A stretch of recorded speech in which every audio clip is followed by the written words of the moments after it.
to reach out to areas of the district that historically we felt had not really been reached out to in a while, and Roosevelt Island was definitely on that list. So we made a point of saying that we were going to try to do events out here when we could, and so we're really happy to be here. So thank you everybody for coming out. I just want to jump right into the agenda, which, by the way, I have a bunch here, and there's children. Yeah, sure. Sorry, hi, I'm Doug. If you haven't had a chance to sign in at either of the podiums by the doors, there's going to be a clipboard passing around with place your name and address.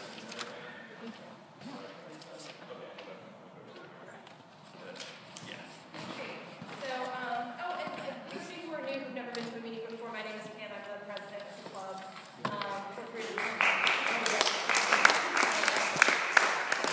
Democratic Club. So we're going to jump right into the agenda. So first on our agenda, we're really fortunate to be joined by actually the state senator who represents this district to the state senate. And I think a lot of you already know him, but we wanted to give him an opportunity to talk for a couple of minutes, especially about some of the upcoming races affecting the control of the state senate. So please welcome Senator Jose Serrano. Thank you very much, Kim, and I want to thank everyone at Four Freedoms for inviting me to this meeting, this first historic meeting on the island of Roosevelt.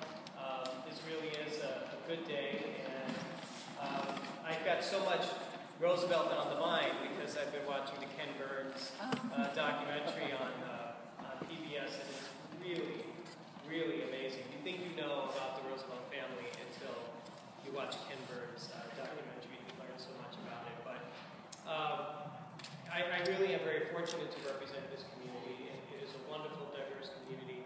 And my district, the 29th Senate District, being probably the most diverse, if not bizarre-shaped district, covering the South and West Bronx, East Harlem, Yorkville, Roosevelt Island, Central Park, and the Upper West Side.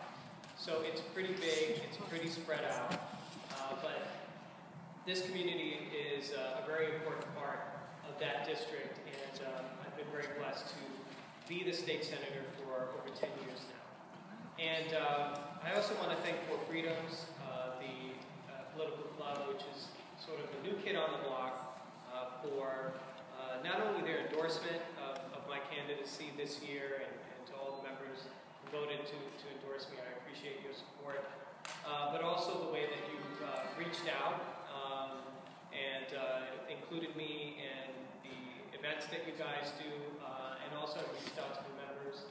And also being out here on the island is of extreme importance. You were correct, Kim, when you mentioned that there are certain parts of the area that sometimes don't feel as included as they should be, and Roosevelt Island is definitely that place. Whether it be geography, separated by water, not the easiest place to get to, but nonetheless, we have a community here that needs leadership, that needs proper representation, and that's why I try very hard to be on the island as much as possible. I have constituent hours here all the time. Since I don't have a district office on the island, I try as much as possible to make myself accessible to the residents of the island. We are entering a very unique political period. And before I get into that, I also want to recognize and thank my good friend Rebecca Seawright for being here, and congratulate you on your primary victory the other day. And I was very proud and happy to support you, and I think that your candidacy is a really momentous occasion for our community, so I look forward to serving with you after you get past the next hurdle. But what we have going on now in Albany is really an amazing time. We hear so often about the dysfunction, about the corruption, about the real need for change. And what has happened is, because there is this sort of continued onslaught of these negative stories coming out of Albany, what happens is that the public tends to sort of tune out. They don't want to hear it anymore, it's too much. But now I think that we're at a point now where those of us who consider ourselves reformers are finally getting a voice, and people are listening to us. Things that we've been talking about well, I've been in public office for 14 years. Things I've been talking about like campaign finance reform, ethics reform, creating real separation that removes conflicts of interest, especially when it comes to member items. These are things that were basically laughed at 7 to 10 years ago, but now people are realizing that really the future of our state government depends on reforming the way that we operate. It's not an issue that is only apparent here in Manhattan, where we tend to have many reformers come out politically, but in the Bronx, where I also represent, in Brooklyn, in Staten Island, in upstate New York, we're realizing that there is a serious crisis of confidence in our state government, and the way that we overcome that is by putting together legislation and passing it and have it be meaningful with teeth. This legislation that I believe will inspire confidence. Now, how do we get to that? Well, first and foremost, by having a community that is engaged civically the way that many of you are. And the fact that we have such a good turnout here tonight, I've been to political meetings where there'll be 1 or 2 people at that. The fact that we have a good crowd out here tonight, and I know it will continue to grow, shows that there are residents on this island and throughout the Upper East Side who care very deeply about how government functions, and rightly so, you want to hold your electeds to task, and as you should. This year, we have a chance, we meaning the Democrats in the state Senate, for the first time in a while, in having control of the state Senate.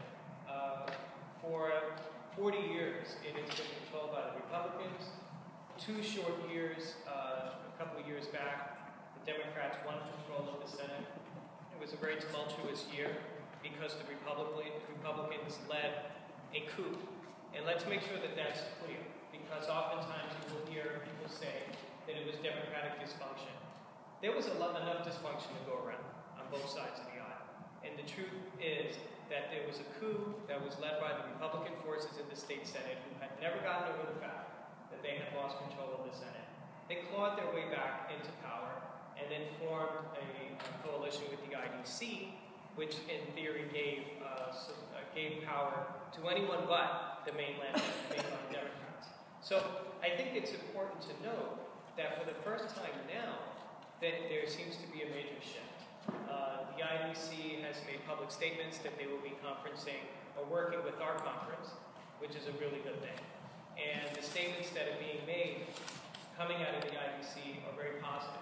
That their impetus for doing this is to try to get progressive legislation passed, and I'm very excited about that. Again, campaign finance reform, member item reform, the women's equality agenda, the DREAM Act for new immigrants. These are all issues that I believe are really not as controversial as people make them out to be. These are issues that I think are universally supported, or at least supported by a majority of New Yorkers, but there has to be a political will to get there. And my hope is that with the support of folks here, that we will be able to elect enough Democrats in the state Senate and work out a coalition with our partners up there to have a conference that is really indicative of the will of the people here in New York State. So with that, I'll conclude. I don't want to get too deep into specifics, but I just wanted to give greetings, to give thanks to everyone here for electing me, for putting me in office, and with that, I'll stop. Bravo.